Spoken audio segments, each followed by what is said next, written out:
Estamos aqui com mais um vídeo e esse vídeo é uma indicação de leitura de um livro.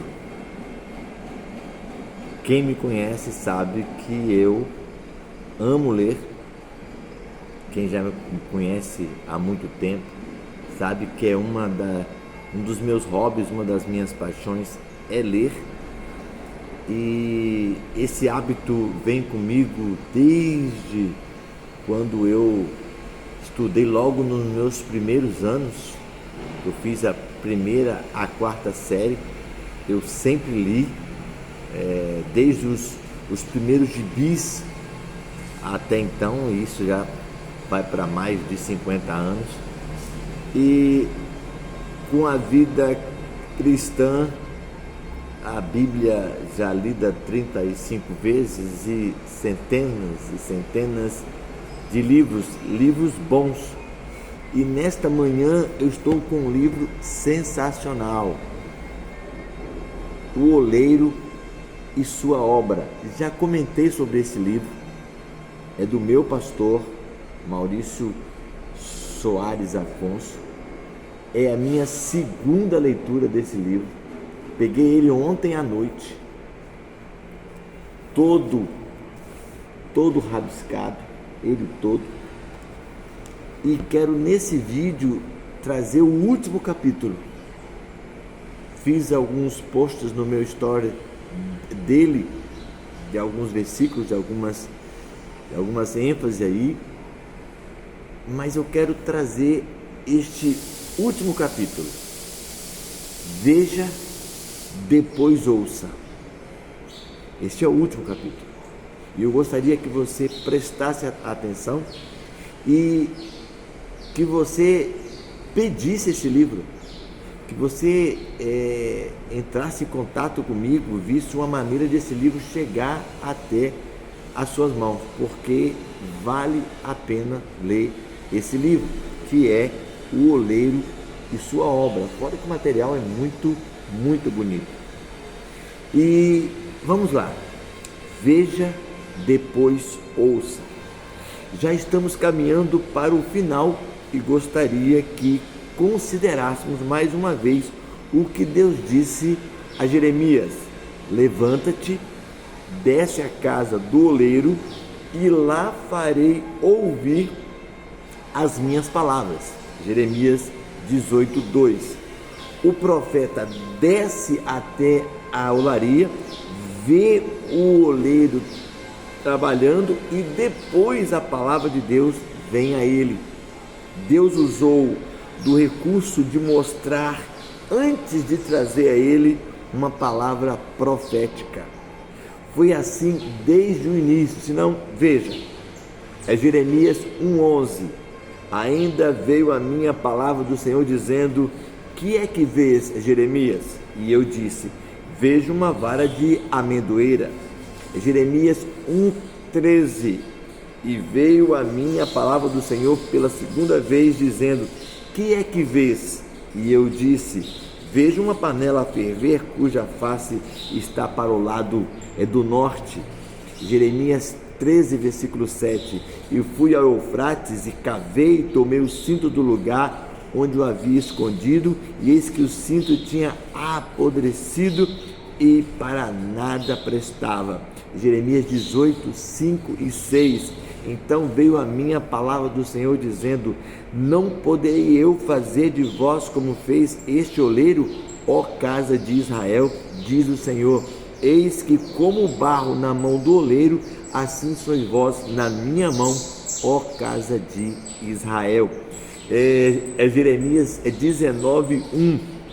Assim disse o Senhor: vai e compra uma botija de oleiro, leva contigo alguns dos anciãos do povo e alguns dos anciãos dos sacerdotes. Jeremias 24:1, parte A. Depois Jeremias 24, versículo 3 diz: fez-me o Senhor ver, e eis 2 cestos de figos postos diante do templo do Senhor, e disse-me o Senhor: que vês tu, Jeremias? E eu disse: figos, ou os figos bons, muito bons, e os ruins, muito ruins, que não se pode comer, de ruins que são. É Jeremias 27:2. Assim me ordenou o Senhor: faça para você um jugo com cordas e ponha-o sobre o pescoço. É Jeremias 43:9. Pegue algumas pedras grandes e à vista dos homens de Judá, enterre-as no barro do pavimento, na entrada do palácio do faraó em Táfnis. Há outras visões, mas creio que já bastam os textos que colocamos. Por que isto é relevante? É porque muitas vezes Deus nos mostra as coisas antes de falar conosco. Evidências claras que Deus está falando. Se uma criança tem uma faca na mão, não precisa alguém alertá-la que corre perigo e que há uma grande chance de se machucar gravemente, porque a situação aponta para isso. Há um ditado entre nós que diz: quem avisa, amigo é. Pois Deus foi o amigo que alertou o povo através do seu profeta sobre o fim que teriam se prosseguissem em seus maus caminhos. Há situações em que o resultado é óbvio e não precisa alguém predizer. O povo de Jeremias só tinha uma alternativa para evitar o fim que teve, e era o arrependimento, ou seja, o abandono das más obras e a conversão do coração ao Senhor. O juízo foi a colheita daquilo que plantaram, e a semente foi o pecado. Certa vez Pedro disse: porque nós não podemos deixar de falar do que temos visto e ouvido. Atos 4:20. O apóstolo João afirmou: o que vimos e ouvimos, isto vos anunciamos, para que também tenhais comunhão conosco. E a nossa comunhão é com o Pai e com seu Filho Jesus Cristo. É 1 João 1:3. No batismo de Jesus, o Espírito Santo é visto descendo sobre ele, e em seguida a voz do Pai foi ouvida, em Mateus capítulo 3, 16 e 17. O profeta Isaías viu o Senhor assentado num alto e sublime trono, e logo em seguida viu também os serafins que voavam sobre ele. Depois ouviu a voz dos serafins adorando, e por fim a voz do Senhor que dizia: a quem enviarei, e quem há de ir por nós? Isaías 6, de 1 a 8. Ver primeiro, ouvir depois, não são uma regra, um padrão. Muitos textos bíblicos registraram alguém ouvindo e vendo. Não importa a ordem das palavras, mas nesses últimos tempos, nesses últimos dias, temos tantas coisas acontecendo ao redor do mundo que não tem sido necessário profetizar que um possível juízo virá. O próprio Cristo já profetizou que viriam tempos difíceis envolvendo guerras, conflitos, aumento da iniquidade, apostasia, esfriamento do amor. E essas coisas seriam um prenúncio do que acontecerá no fim. Fazendo então uma análise pessoal, eclesiástica, política, social, em geral, o que podemos esperar como resultado se o rumo tortuoso não passar por um acerto? Um conserto pessoal com Deus e um ajuste na vida cristã, em que se observa mais e ouve mais do que Jesus tem ensinado, deve ser o primeiro passo. A igreja, seja ela local ou não, precisa de fato sempre se lembrar do compromisso com o noivo que a ataviou para o casamento. A política que tem caminhado para um governo mundial onde Satanás vai operar sinais de engano e muitos cairão em suas armadilhas, não pode ser ignorado por aqueles que temem a Deus. A Bíblia diz que quando o ímpio governa, o povo geme. Provérbios 29:2. A vida social que tem sido mais prioridade que a vida com Deus também corre o risco de ser levado pela mesma onda que tem afogado muitas pessoas de influência e que não têm crido que o fim vem. Estes também podem ser levados pela operação do erro, que o Senhor permitirá ser instaurada, pois não deram crédito à verdade, segundo Tessalonicenses 2, de 7 a 13. As nações têm aberto suas fronteiras para o diabo entrar e fazer morada. O trono diabólico tem sido estabelecido em muitos lugares através da forma leviana e pederasta de viver e afrontar a Deus. Tem sido feito abertamente a qualquer hora do dia para todos verem. As ruas têm sido o palco que exibe a deturpação do que é amor, e um desfile ainda maior é a mídia que apoia, divulga, defende e ensina como ser anticristão. Bem, o apóstolo Paulo disse que o mistério da iniquidade já opera.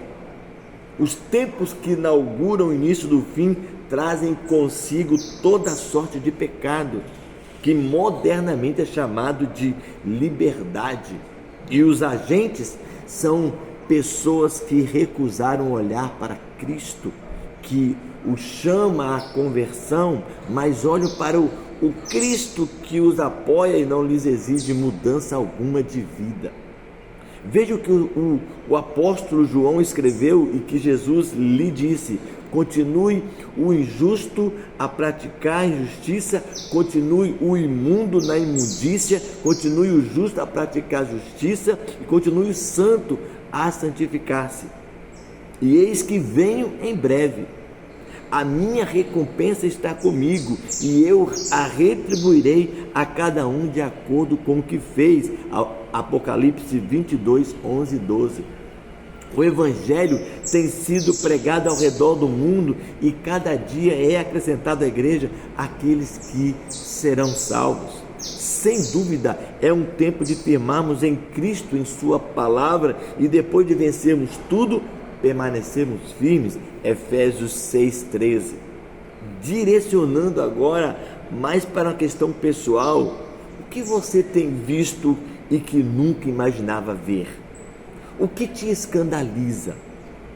O que tem te assustado ou deixado você chocado? Pai matando o filho? Ou vice-versa, aumento de suicídios? A aprovação de leis que permitem incesto, que tiram a autoridade dos pais de decidirem pelos filhos, enquanto crianças e vulneráveis, sem maturidade no que fazem, rejeição e resistência contra ensinamentos cristãos, proibição da Bíblia em locais públicos, como escolas. Tudo isso e muito mais que você está vendo não é um indício inegável de que Deus esteja comunicando alguma coisa a você, a mim, ao mundo? O que você entende que Deus esteja te comunicando nesse tempo atual? Qual a palavra que mais tem estado em seu coração e que você percebe que é de Deus? O que mais tem te falado ao seu coração nas pregações que você tem ouvido? O cenário que Deus tem te mostrado não seria um meio que Ele tem usado para te comunicar algo? Bom, isso não é um interrogatório, mas uma oportunidade de fazermos estas e muitas outras perguntas. Então, que Deus, em sua infinita misericórdia, possa comunicar em nossos corações a sua vontade em nossas vidas nesses dias que precedem não só um grande mover de Deus no meio do seu povo, bem como o arrebatamento da sua igreja e a revelação da sua glória a todos aqueles que viram e ouviram a preciosa palavra de Cristo. Não somente isto, mas principalmente que nasceram de novo e foram gerados pela palavra de Deus através do Espírito Santo. Que Deus continue falando aos nossos corações. Nenhum dos poderosos desta era o entendeu, pois se o tivessem entendido, não teriam crucificado o Senhor da glória. Todavia, como está escrito, olho nenhum viu, ouvido nenhum ouviu, mente nenhuma imaginou o que Deus preparou para aqueles que o amam. Mas Deus o revelou a nós por meio do Espírito. O Espírito sonda as coisas, até mesmo as coisas mais profundas de Deus. 1 Coríntios 2, 8 a 10. Deus abençoe. Espero que esse texto ou trecho deste livro possa edificar a sua vida.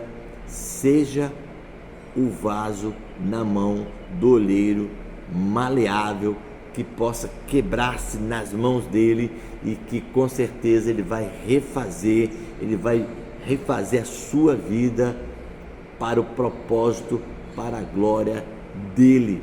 Deus abençoe a todos.